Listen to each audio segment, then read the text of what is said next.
हाँ, तो class 10th अपना आयतन चल रहा था, वक्र पक्ष चल रहा था और संपूर्ण पक्ष चल रहा था बेलन का। तो उसमें से अब हमने दो उदाहरण कर लिए थे। अब जो उदाहरण नंबर 3 है, उदाहरण नंबर 3 कह रहा है कि यदि किसी बेलन की ऊंचाई 7 सेंटीमीटर तथा उसका आयतन 448 पाई सेंटीमीटर क्यूब है तो बेलन का वक्र पृष्ठ क्षेत्रफल ज्ञात कीजिए। देखो, बेलन के वक्र पृष्ठ का क्षेत्रफल का सूत्र होता है 2 पाई आर एच। हमारे को एच दे रखा है, ऊंचाई आर की जरूरत है। आर मैं निकालूंगा आयतन के सूत्र से, क्योंकि आयतन मुझे दे रखा है। तो आयतन मुझे दे रखा है 448 पाई सेंटीमीटर क्यूब। आयतन का मान क्या होता है सूत्र, पाई आर स्क्वायर एच बराबर 448 पाई। पाई से पाई गया, ठीक है। तो आपके पास बचा आर स्क्वायर इंटू एच का मान 7 दे रखा है बराबर 448। 7 गुना में इधर गया तो भाग भी चल जाएगा, ये कट गया 7 से 64 बार। तो आर स्क्वायर आपके पास आ गया 64।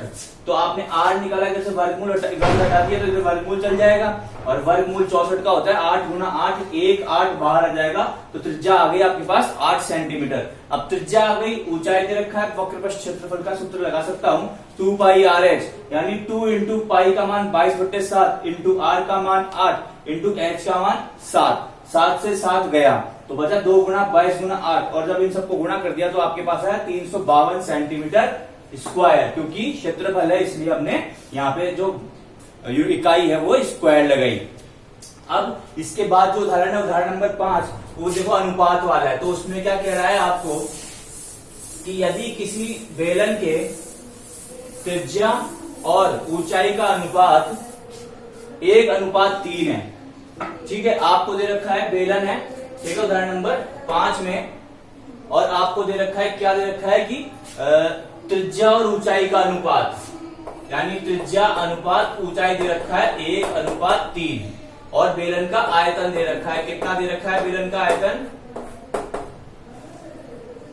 3234 सेंटीमीटर क्यूब, ये आपको आयतन दे रखा है। और आपको बोला है क्या कि बेलन का वक्र संपूर्ण पृष्ठ क्षेत्रफल ज्ञात कीजिए।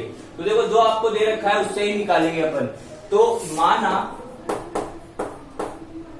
त्रिज्या r बराबर x और ऊंचाई h बराबर 3x। अनुपात के प्रश्न अपन इस तरह से सॉल्व करते थे, ठीक है। अब इसमें क्या हुआ, अपन ने मान लिया तो आयतन के सूत्र में रख देंगे। आयतन बराबर 3234 सेंटीमीटर क्यूब। आयतन का सूत्र क्या होता है, अभी अभी पिछले उदाहरण में आया था पाई आर स्क्वायर एच, जो हमारे पास आ गया 3234। पाई का मान 22/7, आर का मान x उसका स्क्वायर, और h का मान 3x बराबर 3234। अब आपके पास देखो क्या क्या बचेगा इधर।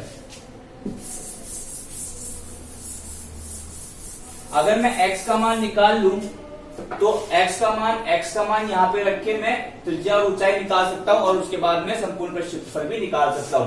तो मैंने क्या किया, यहाँ बचा x स्क्वायर और x 3, तो ऐसे कैसे, x स्क्वायर इंटू x की घात 3 बराबर 3234। 7 तो है, गुणा में चल जाएगा, और 22 नीचे बट्टे में आ जाएगा, ठीक है। अब इस 3 को भी बट्टे में ले जाएंगे उधर, यहाँ पे बचेगा x की घात 3 बराबर 3234 गुना 7 बट्टे 22 गुना 3। देखो, ये 3 से भी जा रहे हैं, 22 से भी जा रहा है पूरा पूरा। तो पहले 3 से काट लेता हूं इसको। तो 3 एकम 3 उतारा 2, 2 नहीं जाएगा तो 23 हो गया। 3 0 लगा दिया, 3 7 21 बचा 2, 3 8 24। तो x की घात 3 का मान आ गया 1078 गुणा 7 बटे 22। ये 22 से पूरा पूरा गया 49 बार, तो x की घात 3 का मान आ गया 7 गुना 7 गुना 7। 49 को लिख दिया मैंने 7 गुना 7। अब मैंने यहां से घन हटाया तो इधर की तरफ चल जाएगा घनमूल। घनमूल में से एक साथ बाहर निकालूंगा तो x का मान आ जाएगा 7 सेंटीमीटर। अब x का मान यहां रख दूंगा, मेरे पास ऊंचाई और त्रिज्या आ जाएंगे। तो देखो कैसे रखा, तो मेरे पास त्रिज्या आ गई 7 सेंटीमीटर और ऊंचाई आ गई 3 गुना 7 यानी 21 सेंटीमीटर। ठीक है, अब मुझे संपूर्ण पृष्ठीय क्षेत्रफल निकालना है। मैं आराम से निकाल सकता हूं। कैसे निकालूंगा? संपूर्ण पृष्ठीय क्षेत्रफल बराबर 2 पाई r h प्लस r। 2 का 2 पाई की जगह 22/7, r का मान आ गया 7,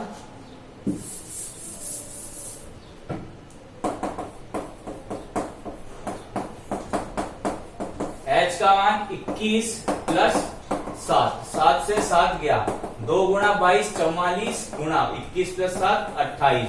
ठीक है, तो 28 को 44 से गुणा किया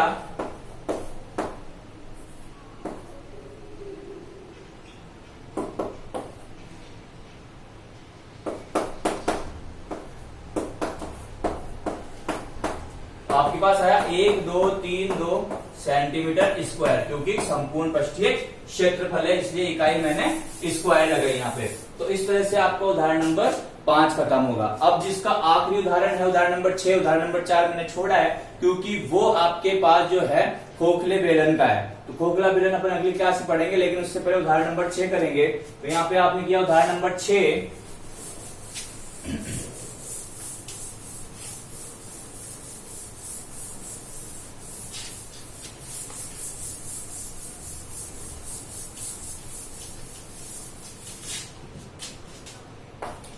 उदाहरण नंबर 6 आपको बोल रहा है, क्या बोल रहा है कि एक रोलर है जिसकी लंबाई 2 मीटर है और उस रोलर का व्यास 1.4 मीटर है। तो आपको ये बताना है कि अगर 5 चक्कर रोलर लगाता है तो 5 चक्कर में वो कितना क्षेत्रफल जो है वो कवर कर लेगा। ठीक है, अब देखो आपको पास गणित में जो सब विषय है उसमें 8th क्लास में क्वेश्चन आया था इसी तरह का। ठीक है, कि उसमें एक रोलर था बेलन के आकार का, इसकी लंबाई दी गई थी और आपको उसका त्रिज्या या व्यास दे दिया था और आपको बताया था कि भाई इतने 750 चक्रों में वो कितना क्षेत्रफल कंप्लीट कर लेगा, कवर कर लेगा, ये निकालना था। तो ये भी वो का वही क्वेश्चन है। ठीक है, वो का वही प्रश्न है। जैसे मान लो ये रोलर है आपके पास, ठीक है, ये रोलर अगर रोड पे यूं चलता है तो केवल यूं चलेगा ये। ठीक है, तो मेरे पास ये वाला हिस्सा और ये वाला हिस्सा काम में नहीं आ रहा है इसका, यानी कि मुझे वक्र पृष्ठ निकालना पड़ेगा। और 1 चक्कर का मतलब होता है 1 बार वक्र पृष्ठ, 2 चक्कर का मतलब 2 बार वक्र पृष्ठ, 3 चक्कर का मतलब 3 बार वक्र पृष्ठ। तो आपको 5 चक्कर का बोला तो 5 से क्या कर दूंगा, इसको गुणा कर दूंगा तो 5 चक्करों का क्षेत्रफल निकल जाएगा मेरे पास। तो पर उसके लिए पहले मेरे को वक्र पृष्ठ निकालना पड़ेगा। तो इसके लिए मुझे दे रखा है कि लंबाई। ठीक है, अब ये रोलर है, इसको खड़ा करते तो लंबाई क्या हो जाएगी, इसकी ऊंचाई बन जाएगी। तो इसलिए लंबाई को अपन यहाँ एच से ही लिखेंगे। वो दे रखी है लंबाई 2 मीटर और जो व्यास है जिसको अपन डी से लिखते हैं वो दे रखा है 1.4 मीटर। ठीक है, तो आपको इसकी त्रिज्या निकालनी है। त्रिज्या कैसे निकालोगे? त्रिज्या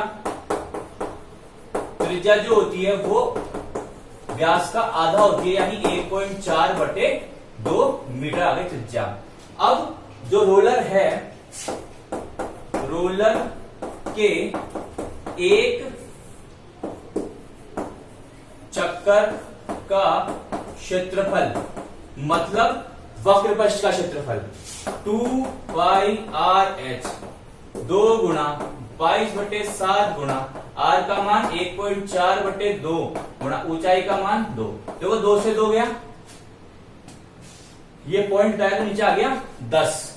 ठीक है, क्योंकि पॉइंट के बाद एक संख्या है तो ये हो गया 2 गुणा 22/7 गुणा 14/10। ये गया 7 दूनी 14। तो आपके पास ऊपर क्या बचा, 22 गुणा 2 44 गुणा 2 88/10। तो एक चक्कर का क्षेत्रफल आ गया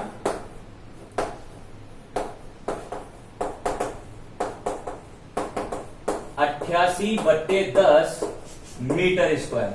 लेकिन आपको जो है, मैंने इसको सॉल्व नहीं किया क्योंकि मुझे एक चक्कर का नहीं निकालना, मुझे 5 चक्कर का निकालना है। तो मैं आखिरी में एक ही बार सॉल्व करूंगा। तो 5 चक्कर का क्षेत्रफल कितना हो जाएगा? अगर ये एक चक्कर का है तो इसको 5 से गुणा कर दो, 5 चक्कर का आ जाएगा। तो हो गया 5 गुणा 88/10, 5 दूनी 10 और ये गैस से 44 बार। अब इसलिए देखो मैंने जो किया था इसको ऊपर जो है हल यहाँ पे हल नहीं किया था, क्योंकि पॉइंटों में आता तो हल करने से कोई मतलब नहीं था। अब देखो पॉइंट सब हट गए और हल करने में भी आसानी रही, कट के सब हल हो गया।